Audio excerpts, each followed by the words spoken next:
So here we have an illustration of molecules in a box. And you can follow, I don't know where you started.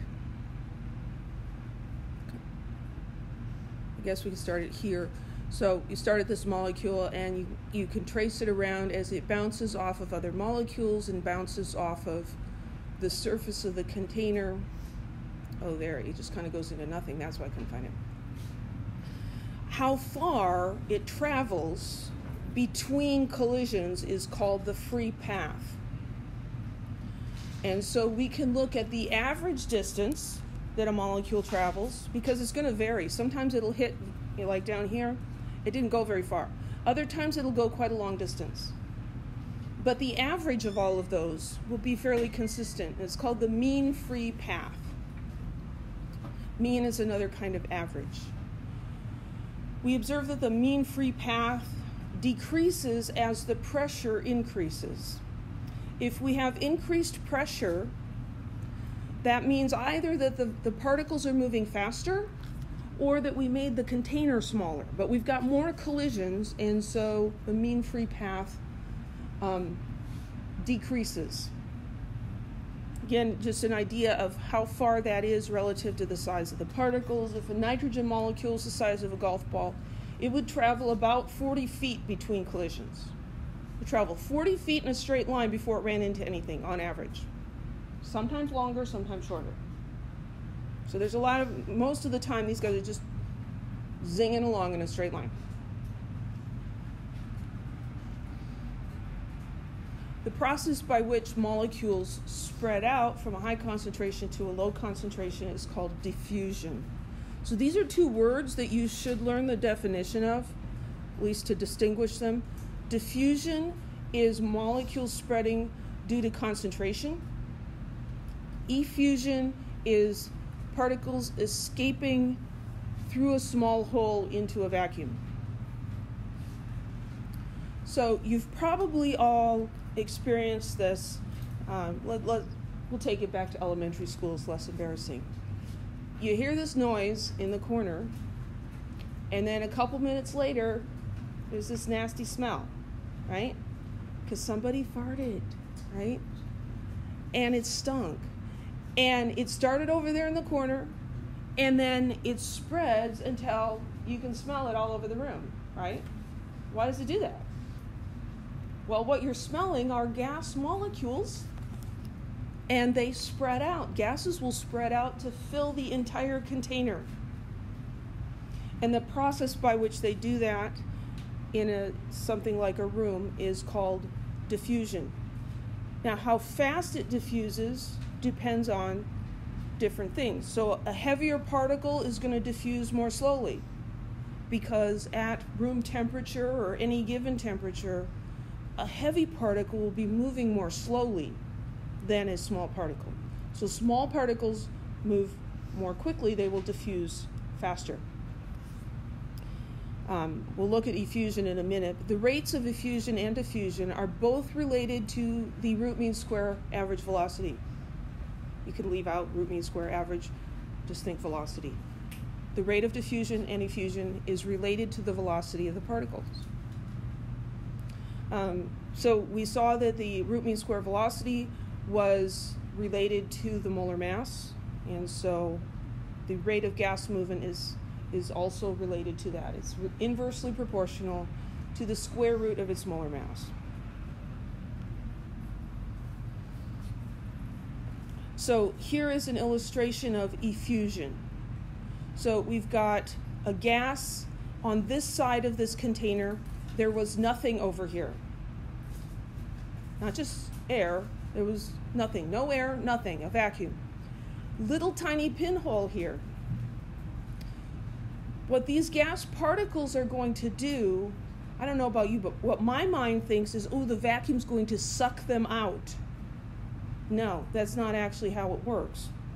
These gas particles, the fact that there's a vacuum over there has nothing to do with them, has no effect on them. They just keep doing their thing. They're going to move in a straight line until they run into something. They're going to bounce off, and they're going to go in a straight line until they bounce into something else. Eventually, though, a particle is going to hit this little hole. and go straight through. And now the particle's over on this side of the box, and it's going to be bouncing around. You get a few particles over here, and they're going to start exerting a pressure. You don't have a perfect vacuum anymore.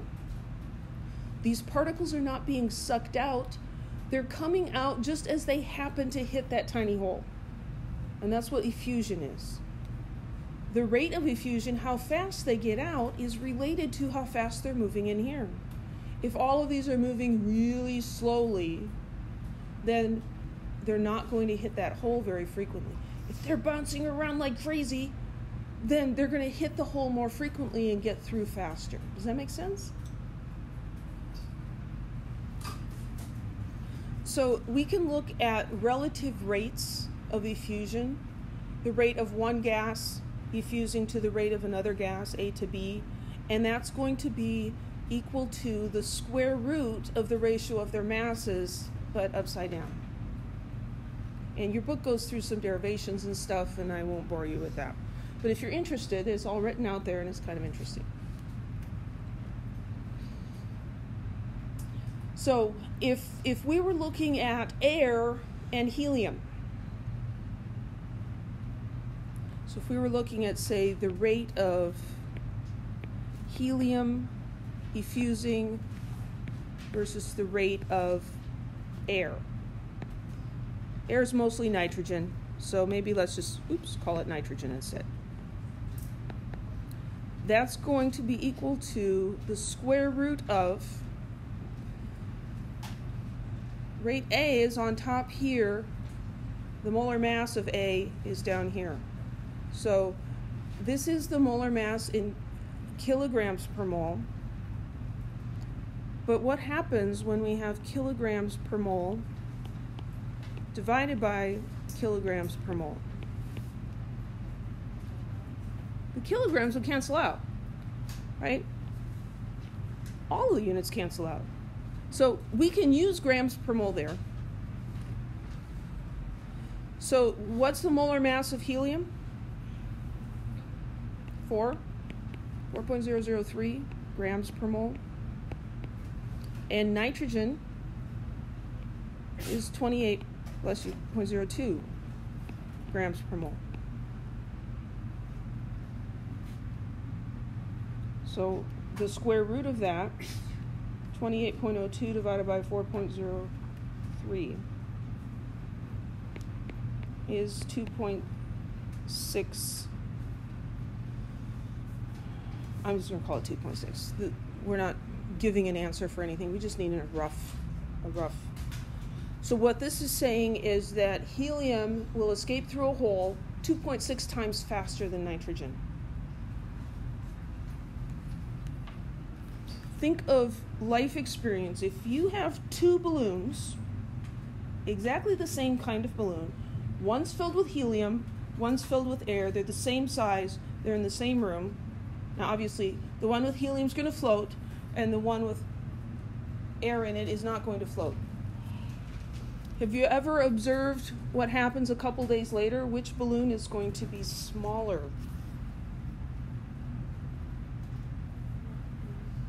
The helium balloon. The helium balloon is going to be smaller. Helium escapes from the balloon because of its small size, not because it's small enough to fit through the holes in the latex and the air is not. The air can also fit through, but because the helium particles, being smaller, are moving faster. It's going to escape about 2.6 times faster than air.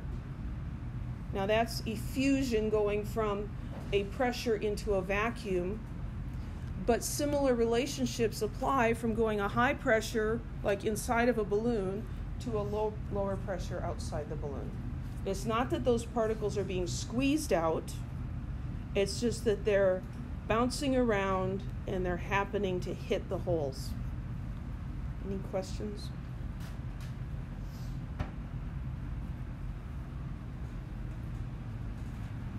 Find the ratio of effusion rates of hydrogen gas and krypton gas. So I kind of made up an example like this already, but let's just do this one. So the ratio of hydrogen and krypton. So it doesn't actually say ratio of this to that. So like if I was grading this on a worksheet, I'd accept either way.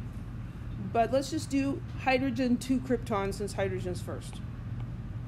So the rate for hydrogen to the rate for krypton.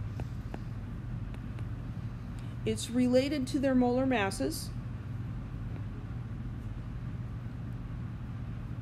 That wasn't very good. A little better. So we're going to have a molar mass up here and a molar mass down there. We need the smaller one in the bottom and the bigger one on top. This is, the top here goes in the bottom there. I'll give you this equation, but looks like something weird. Okay, what's krypton? 83.780. 83.80 grams per mole. Yes, the capital M is supposed to be kilograms per mole, but the kilograms are going to work themselves out. So molar mass of H2. 2, right? 2.016 grams per mole. It says hydrogen gas. You should know that hydrogen is a diatomic element, and if you have hydrogen gas, it's H2. And you should know that for all 7 of those elements. So we've got the square root of 83.8 divided by 2.016. 6.44. We could argue that this should have 4 significant figures. Things get a little weird sometimes with square roots.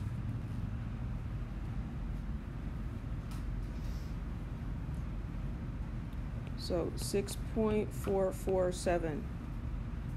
What's the unit on that? No unit.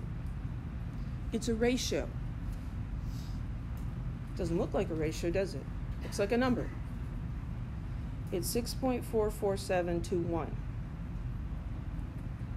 Or you could express it with a colon, 6.447 to 1. That means that the hydrogen is going to effuse 6.447 times faster than the krypton. Doesn't say how fast. It's just relative. Any questions?